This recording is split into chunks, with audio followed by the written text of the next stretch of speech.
Maintenant, la question de rétroactivité,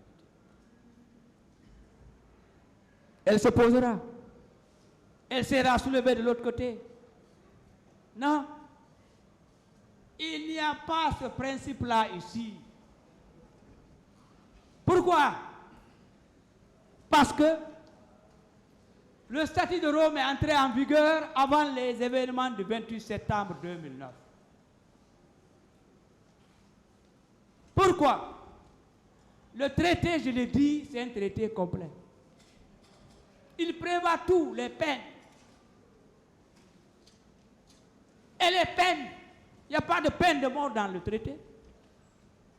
Donc la requalification est possible et la non-rétroactivité, ici, ce n'est pas possible.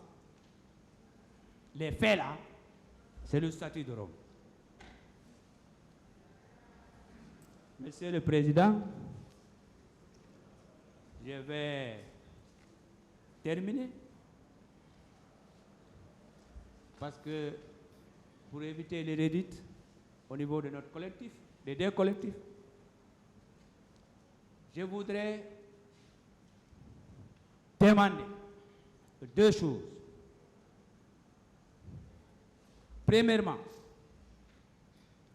en ce qui concerne l'action publique, je dis bien en ce qui concerne l'action publique, je vous demande humblement, donc très respectueusement, messieurs les assesseurs, lorsque vous allez vous retirer pour délibérer, de retenir les 11 accusés dans les liens de culpabilité de crimes contre l'humanité. Et les textes de base, le fondement légal, je vais rappeler parce qu'il y a beaucoup à lire concernant les dispositions légales. Maintenant, sur l'action civile. Concernant nos clientes, les femmes qui ont été victimes de tout ce que tout le monde entier connaît. Il ne faut pas rappeler ça. Ça donne l'attention. Ça vous rend hyper tendu. Je ne parlerai pas de ça. Je ne mettrai jamais le couteau dans la plaie. Je suis pour la réconciliation. Donc, nous vous prions aussi, très respectueusement, Monsieur le Président, de recevoir les parties civiles et toutes les parties civiles en leur constitution de partie civile. Nous vous prions de les recevoir, messieurs les assesseurs.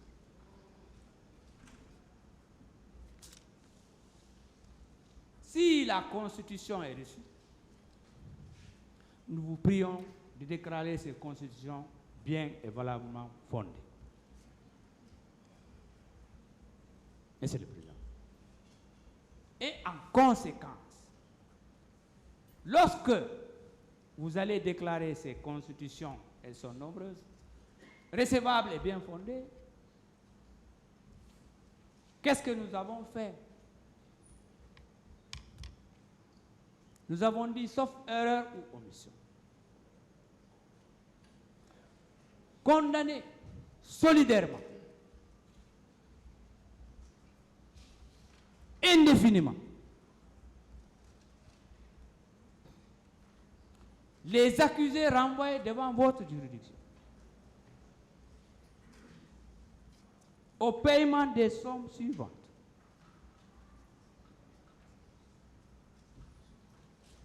Et au compte et au nom des personnes suivantes.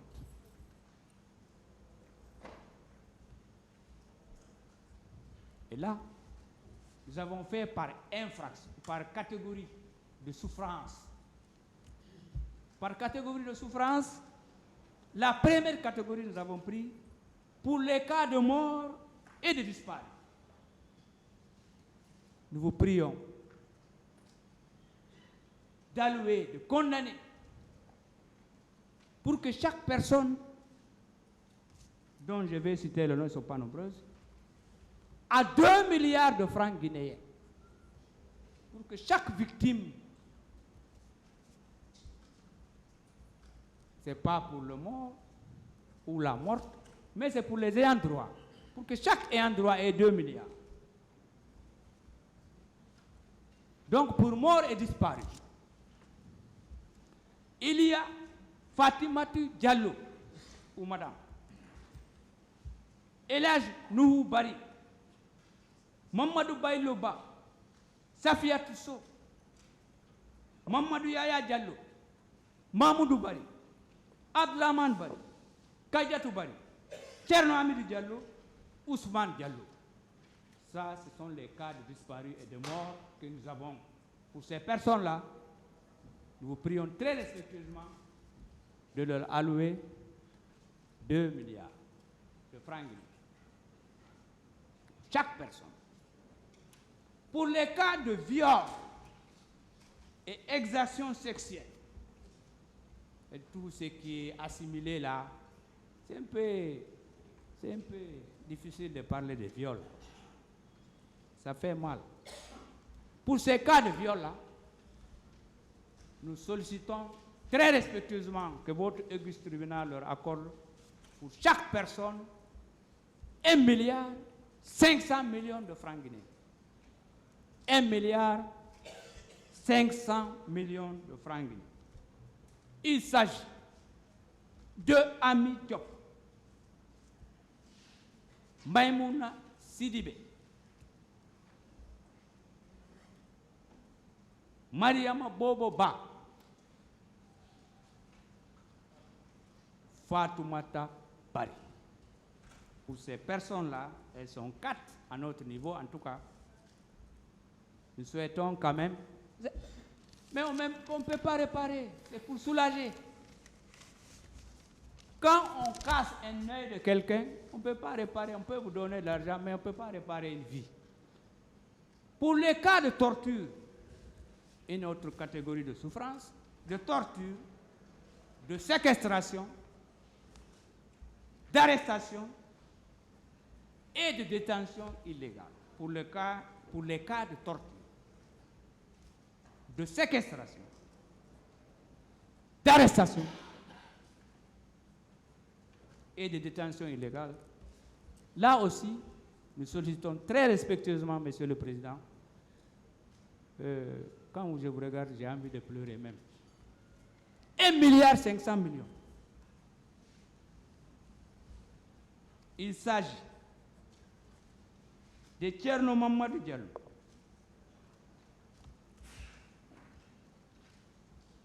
ils sont 2, Thierno Mamadou Diallo et Mamadou Chérif Bari. Parce qu'il ne faut pas accuser pour accuser. C'est les deux cas-là qu'on a, des cas de torture et autres. Maintenant, pour le dernier cas, ce sont les blessés. Les blessés qui ont des jambes amputées, balles dans le corps, fracturées, etc. Parce que on ne peut pas réparer ça. Il s'agit, là on demande 1 milliard pour chaque personne. 1 milliard pour chaque personne. 1 milliard pour chaque personne. Il s'agit de Mamadou Boboba, Elhaj Nuhu Bari, Alpha Bakar Diallo, Mamadou Balde, Salimatou Bari, Fadima Bari, Mamadou Ba, Moussa Bella Bari, Thierno Madi Sow, Mamadou Sayo Diallo, Mamadou Bilali Sow, Adraman Diallo, Mamadou Aliou Balde, Mamoudou Balde, Ibrahima Khalil Ba, Moussa Sow, Malik Bari, Abdul Karim Sow, Thierno Suleiman Diallo, Abdul Qadir Diallo, Abdoulaye Bari, Thierno Abdul Malik Balde, Alpha Mahmoud Diallo, Thierno Abdul Matlabi Balde, Mamadou Talibé Sow, Boubacar Bari, Lamine Sow, Makissa Bangoura, Mamadou Chérif Bari, Thierno Mamadou Diallo, Ousmane Diallo et Amadou Ba. Ça, ce sont les blessés. N'empêche, ce que j'ai dit ici, comme c'est enregistré, peut-être on peut communiquer ça au moins pour faciliter, pour qu'on connaisse les vrais noms. Maintenant, nous demandons également, Monsieur le Président, 20 milliards de francs guinéens à titre de dommages et intérêts. 20 milliards de francs guinéens à titre de dommages-intérêts.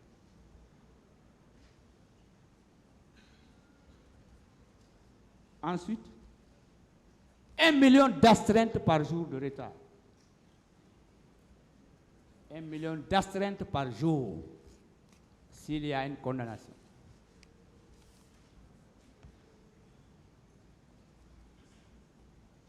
Bien.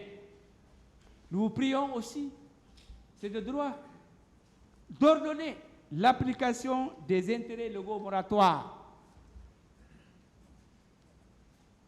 L'application des intérêts légaux moratoires.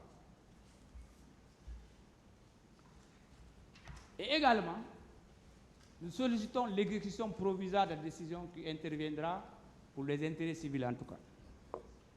Un groupe de personnes. Ce groupe-là était composé exactement de qui et de qui? Dans quel véhicule?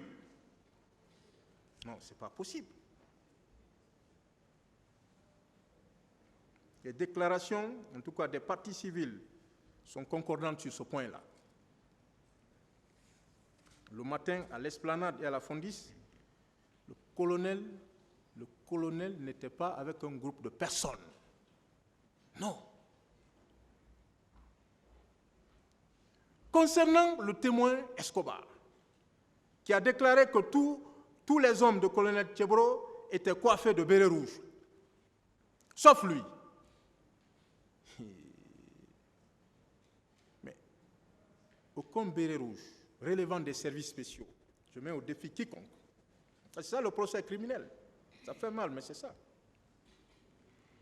Aucun béret rouge relevant des services spéciaux n'a été interpellé. Regardez ici, s'il y a un béret rouge des services spéciaux, il n'y en a pas.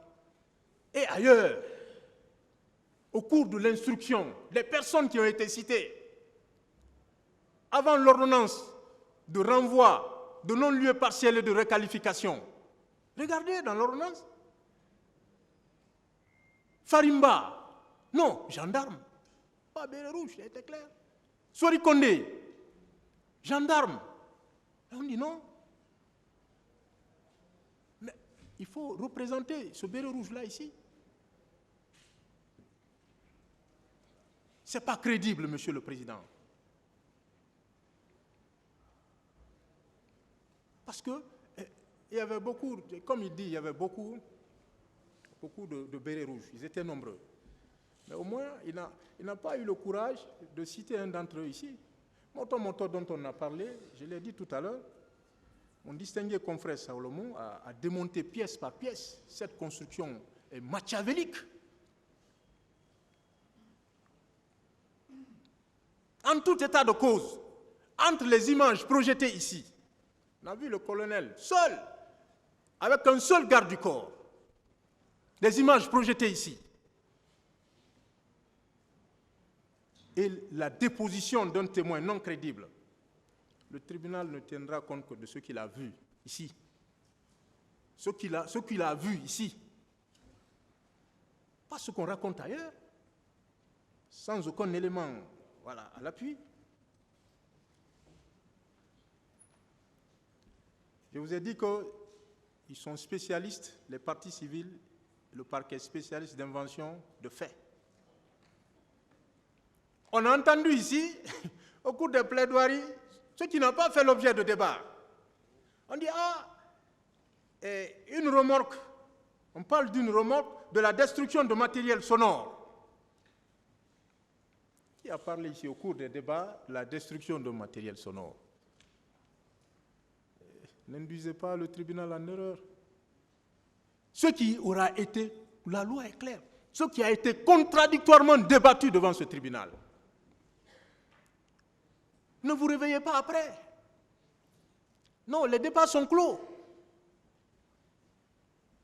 N'allez pas chercher d'autres faits. Ça a été discuté ici, on n'a pas parlé de remorque. Il n'a jamais été question de destruction d'un matériel sonore ici, on allait en discuter. Qui a fait, qui a détruit? Non, on n'en a pas parlé. Vous ne pouvez pas surprendre la religion de ce tribunal, très aguerri. Mais un autre problème majeur, faute de stratégie également. Oui, si on doit retenir 2 thèmes dans ce procès, ce sont ces 2 thèmes-là. Un ouvrage, professeur Thierno Souleymane Bari, allez, ça. La question de la preuve et cette question relative au défaut de stratégie de la part du parquet et de la part des parties civiles. Pour les parties civiles, j'avais parlé du parquet, je parle maintenant des parties civiles. Les parties civiles, voilà, ils ont même déclaré ici à tort que leur déclaration constituait des preuves. Mais depuis quand? L'accusé dit, voilà ce que j'ai fait.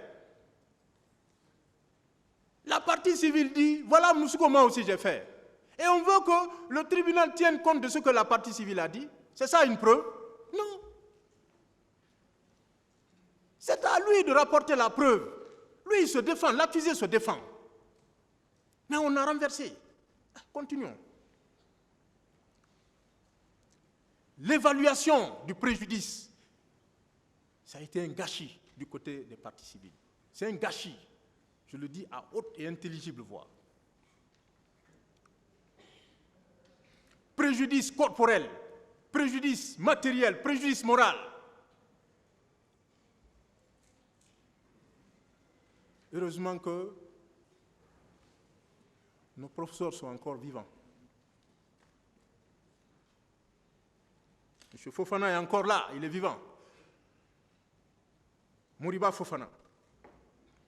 C'est très élémentaire. La responsabilité civile, quand on parle de responsabilité civile, je ne vous apprends rien. Prévu aux articles 11, 22 et suivants du Code civil, doit être située par rapport aux faits générateurs de responsabilité, aux dommages et aux liens de causalité. Le lien de causalité entre le dommage et la faute. Et en l'espèce, les parties civiles font état de préjudice. Là, on a suivi un préjudice. Pour la réparation, on demande 2 milliards par blessé. On demande 2 milliards par ayant droit. Ce n'est pas un forfait. Ce n'est pas un forfait. Les règles sont établies. Vous connaissez ces règles, mais vous faites sciemment. Ce tribunal est vigilant. Il ne cédera pas. Ces parties civiles sont dans l'impossibilité absolue d'établir le fait qui est à l'origine de la responsabilité. C'est ça le fait générateur. Mais si vous ne parvenez pas à établir, M. Sidiki Berete a été clair ici. C'est pourquoi je vous ai dit tout de suite, j'ai commencé par ça, j'ai dit bon, je vais essayer, je m'efforce. Parce qu'ils ont tout dit. Je suis en train de m'efforcer à trouver quelque chose à dire. M. Berete a été très clair. Quel est le fait qui a été à l'origine du préjudice? Fait imputable au colonel Moussa Tchebolo Kamara. Rien dans ce dossier. Il y a la liste ici. Je prends au hasard dans la liste des personnes retrouvées décédées au stade.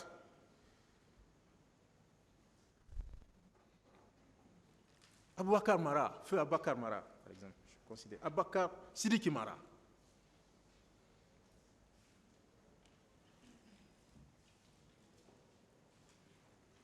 Sa mort est imputable à quel accusé? Vous savez, ordinairement dans nos procès, c'est ça, on dit, bon, c'est lui, c'est telle personne, nommément citée, qui a fait ça. On demande au tribunal de le condamner au paiement de dommages et intérêts ou à tel montant comme indemnisation. Je vous donnais tout à l'heure les règles. C'est ce qu'on fait couramment. Je ne sais pas pourquoi la règle peut changer ici. Dans un procès d'une telle envergure. C'est pourquoi je dis que c'est un gâchis.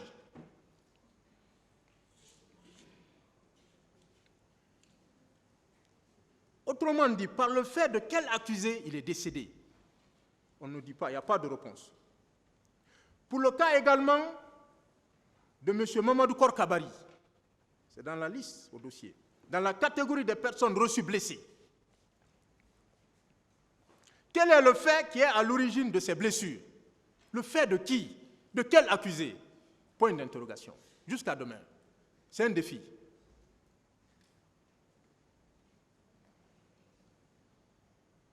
Les partis civils sont incapables de le dire. Et vous voulez que c'est le colonel ou le président d'Addis qui s'en charge? Ce n'est pas possible. Finalement, quand on n'a pas une bouée de sauvetage, quand on n'a rien trouvé, on dit bon, c'est l'État. Mais l'État n'est pas parti à ce procès. Comment vous voulez qu'on mette ça sur la tête de l'État? Non. Il fallait appeler l'État. Là aussi, c'est un manque de stratégie. Il fallait appeler l'État à ce procès pour que la décision à rendre lui soit opposable. Mais vous n'avez pas appelé l'État. Vous dites non, non, comme ce n'est pas ces gens-là, à défaut, il faut condamner l'État. Ce n'est pas comme ça. C'est trop facile. C'est un raccourci intellectuel.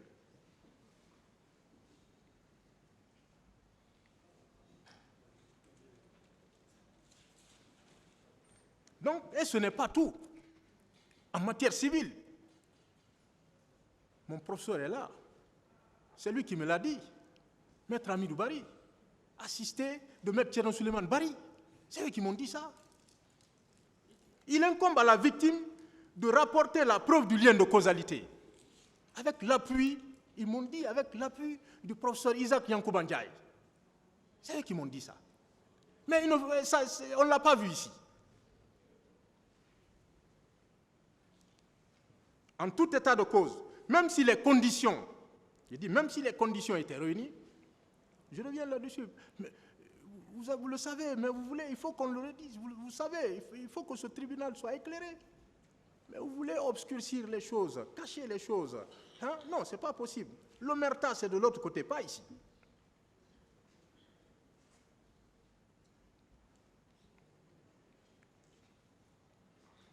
Même si ces conditions étaient réunies, il va falloir justifier le préjudice. Là aussi, les partis civils ont péché. Ce n'est pas un forfait. Vous savez, la loi est très claire. Il ne suffit pas, comme je l'ai dit, de dire 2 milliards par blessé. Et vous vous arrêtez là. Est-ce qu'il s'agit d'un préjudice corporel? La loi est claire. Comment les modalités de calcul de l'indemnisation, la loi est claire. Est-ce qu'il s'agit d'un préjudice matériel? La loi est claire, ce n'est pas la même chose. Le préjudice économique, non, ce n'est pas la même chose. Je vous renvoie à l'arrêt. On a tous suivi les mêmes cours. L'arrêt sur la dentelière.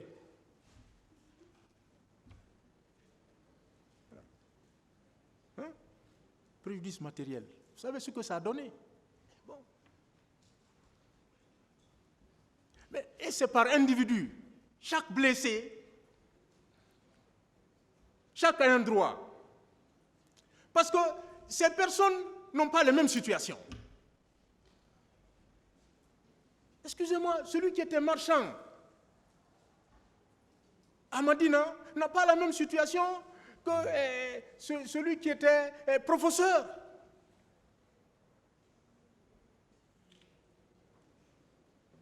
Ce n'est pas possible. Mais vous groupez, vous voulez que le tribunal nous départage sur ça alors que ce n'est pas fondé. Vous n'avez même pas su établir qui l'a fait. Vous dites encore, voilà, vous ne justifiez pas les montants.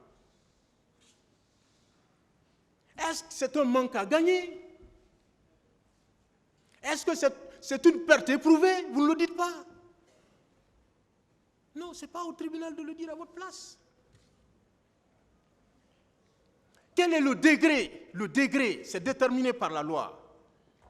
De l'incapacité de travail pour chaque blessé. Rien. On nous a appris qu'il faut un rapport d'expertise médicale. On nous a appris ça à la fac. Et nous pratiquons ça ici dans d'autres dossiers. Pourquoi pas dans ce dossier? Faute de stratégie. Les articles, je rappelle quelques dispositions seulement. Il y en a tellement à foison. Les articles 11-25 du Code civil, 155 pardon, et 486 du Code de procédure pénale sont sans équivoque. la partie civile peut demander des dommages et intérêts correspondant au préjudice qui lui a été causé. Il faut que cela corresponde au préjudice qui vous a été causé. Mais on n'a pas... Vous dites qu'il y a tel nombre de parties civiles, vous groupez les gens. Ça, c'est la loi qui le dit, ce n'est pas moi.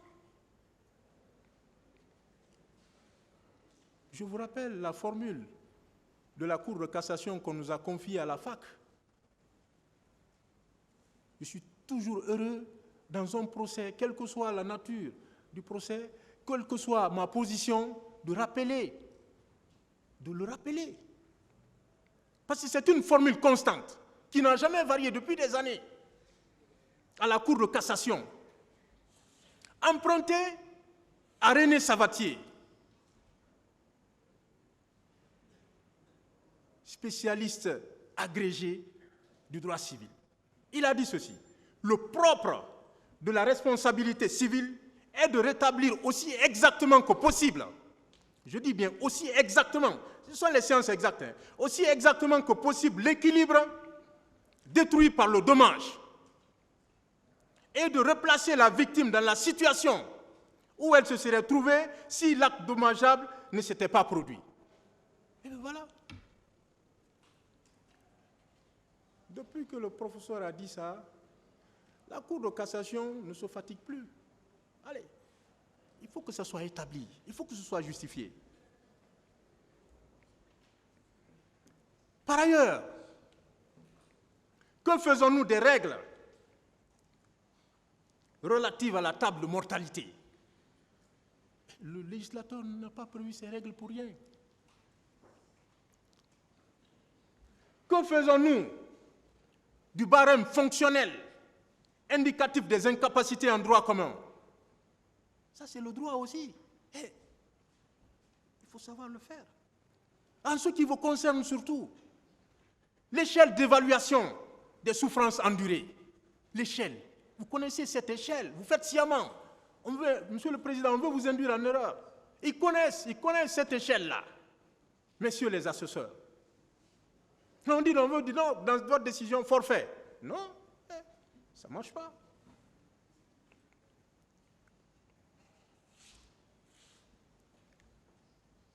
Les parties civiles connaissent parfaitement les modalités de l'indemnisation du préjudice subi par les ayants droit. Ces modalités sont déterminées par la loi. Mais oui. On ne va pas venir devant ces respectueux magistrats pour dire ce que la loi n'a pas dit. Ils ne vont pas accepter. Ils préfèrent sauver l'honneur de la justice guinéenne que de rattraper une erreur de stratégie. C'est un désordre, encore une fois. Monsieur le Président, il y a lieu pour l'ensemble des parties civiles de déclarer mal fondées leur action, les prétendues parties civiles. Faute de preuves, je dis bien, faute de preuves du fait à l'origine de la responsabilité ou du préjudice non justifié. Bien sûr, à titre subsidiaire pour certaines d'entre elles, parce qu'il y en a qui vont sauter en application de l'article 6 du Code de procédure pénale. Ils ne devraient pas figurer dans ce procès-là. Maintenant, comme c'est une logique de chiffres, oui, c'est une logique de chiffres. Nous avons aussi nos chiffres. Mais oui, nous avons nos chiffres. Nos chiffres, heureusement qu'on a quelqu'un qui est rompu, très bien, qui s'y connaît en statistique, il nous a aidés tous les jours. Oui, nous avons nos chiffres. Nos chiffres, pas les mêmes chiffres que vous, pas sur le même plan. Oui, nos chiffres par rapport à notre présence à l'esplanade et nos chiffres en ce qui concerne notre présence à la Fondis. Nous avons ces chiffres-là recueillis ici dans cette salle. Nous, nos chiffres ne viennent pas d'ailleurs, c'est dans cette salle. tous ceux qui ont parlé, notez bien, tous ceux qui ont parlé du colonel Moussa Tchebolo Camara ont fait allusion à 99%, à sa présence à l'esplanade ou à la Fondis.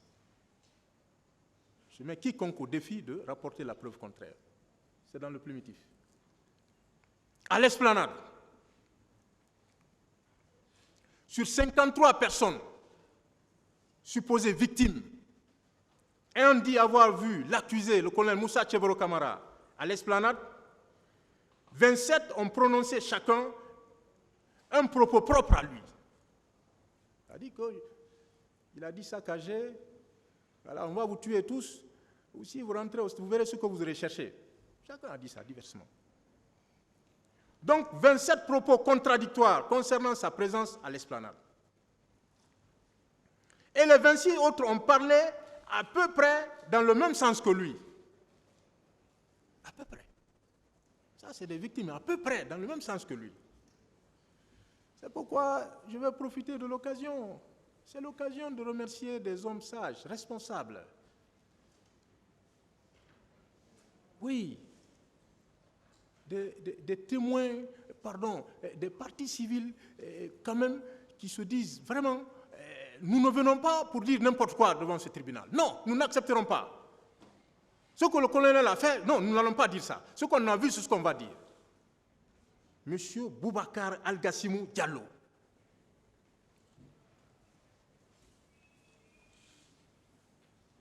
Un des témoins d'ailleurs, un des témoins, journaliste, un des témoins des partis civils, qui a déposé devant ce tribunal à l'audience du 13 février 2024.